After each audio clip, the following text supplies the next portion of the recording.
I have spoken with sheriffs, with chiefs of police, with state troopers, with current serving men in the military. I have spoken with one federal agent, and the information succinctly boiled down is this. There is an event coming, Steve, in the very near-term future that is going to affect the United States of America to its very soul.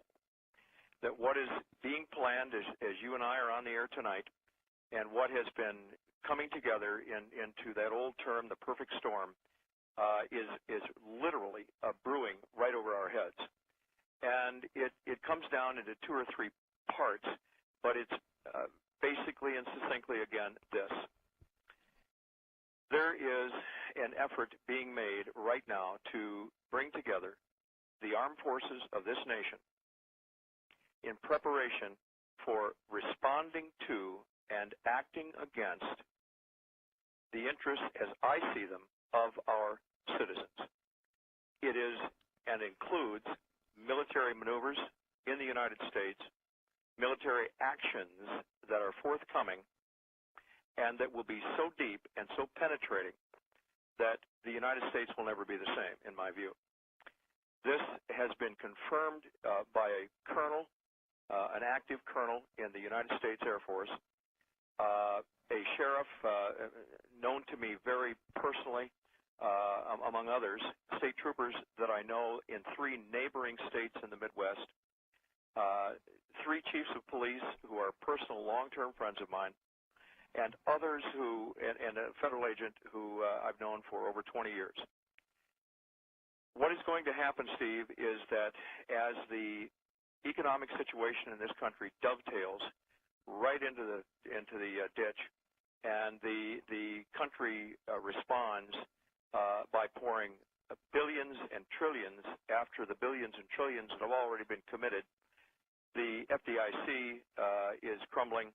The Federal Reserve is facing either saturating the economy with more money and letting inflation do what it's going to do, hyperinflation, and so forth, that when this does become reality in the near-term future, near-term, and I'm speaking probably within the next 45 to 60 days, we will see a response that has been programmed and projected by computers of where the most vociferous and the most heated response will be from Americans who simply said, we can't take any more of this. We've lost all we can lose.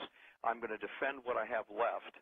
And the armed forces are being prompted to respond to this, not just simply in pacification, not going out there and being visible, not rolling their convoys through communities and states, but actually taking action against those areas targeted that are already targeted and were set up for targeting by the 2009 census, so-called census, which was nothing more than acquiring targets for targeting computers so that individuals, even communities, but certainly areas where the government fears the greatest response from the people when the collapse of what is left of our great republic occurs.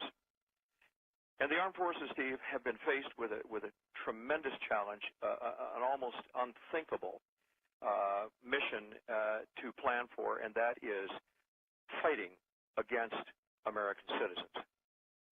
Now, there are many out there who might be inclined to say, well, yeah, that's hypothetical, but do you really think it's going to happen? I've even had a couple of folks who I really think a lot of, and still do, but they just genuinely disagree because they said once that begins, that the casualties will be so enormous, and even within the law enforcement and military community, because the response will be heavy from the American citizens as well, that this is a formula for unmitigated disaster. And I've said, yes, I do believe it's possible. Yes, I do believe it's coming. And yes, the government, its last-ditch position, regardless of what happens in Copenhagen, regardless of what happens at the United Nations, regardless of what happens in the bowels of that whorehouse in Washington called the Capitol, regardless of what happens anywhere there, Steve, it boils down to this. The American people have reached saturation. It's been long and it's been difficult, You at the top of the list, Steve, and others, of course, have been diligent, have been absolutely prophetic, and have been absolutely correct in your continuing many multi-year assessment of what's been going on. And I can't give you enough credit, if that's the right word, but certainly perseverance and courage for doing what you needed to do, even in the face of personal danger. I am so grateful that you've done that, and to others as well. But what it comes down to now is, and I'm going to take just a break here, but it comes down to the American people you're hearing the last clarion call, the last opportunity, the last expose, if you will. Maybe not in terms of all of this, but we're confining this tonight to what is out there on the planning boards for this nation. And it's coming as a result of the failure of government to protect its borders, the failure of government to protect the American people from gangsters and corrupt politicians that have literally raped this nation from the inside out and the outside in. There's nothing left of this nation, folks, that even resembles what my father fought for in World War II. It has nothing to do with the nation that Steve and I have grown up through in the 1950s and 60s, and that many of you have seen. Our republic is gone, and it's gone as the result of the actions of people who have conspired to take it from us. And because we're sitting in a socialist/communist nation that would rather be politically correct when it comes to any issue, you name it, they would rather do that than face the truth. They would rather do that than be honest with the American public. They would rather do that than serve the nation's interests and get this country back on its feet. They would rather sell it out. They would rather take everything they can and then turn the armed forces of this nation on itself and turn the law enforcement community inside out. Turn it towards the people instead of protecting the people. Steve, this is an outrage that has been unmatched throughout human history, except for a few times where a nation with the splendor that God blessed us with has seen it disappear, evaporate before our eyes, because the Holy Spirit of God has said, all right, if this is what you want, you can have it. You can have abortion by the millions. You can have pornography until you just can't get enough of it. You can go ahead and take the Islamic extremists into this country and try and excuse their theology for something akin to Christianity. And they're doing it on a daily basis. And as a result of that, you have the armed forces and the law enforcement network of this nation poised, being readied every single moment to react when that flashpoint occurs, wherever it is. I can tell you, Steve, 24 states have said that they will gather with me and others in a last-ditch effort to set up a leadership council that can say, wait just a minute, if this goes this way, what are we going to do? How are we going to react?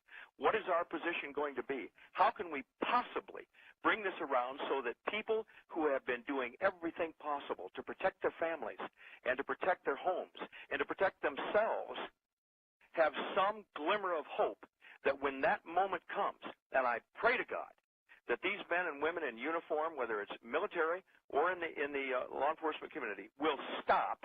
They'll stop dead in their tracks, and they will say, no, I cannot do this. I cannot do this against my own people who have been downtrodden by a corrupted, tyrannical government that has no more interest at heart, the American interest at heart, than fly to the moon without a rocket.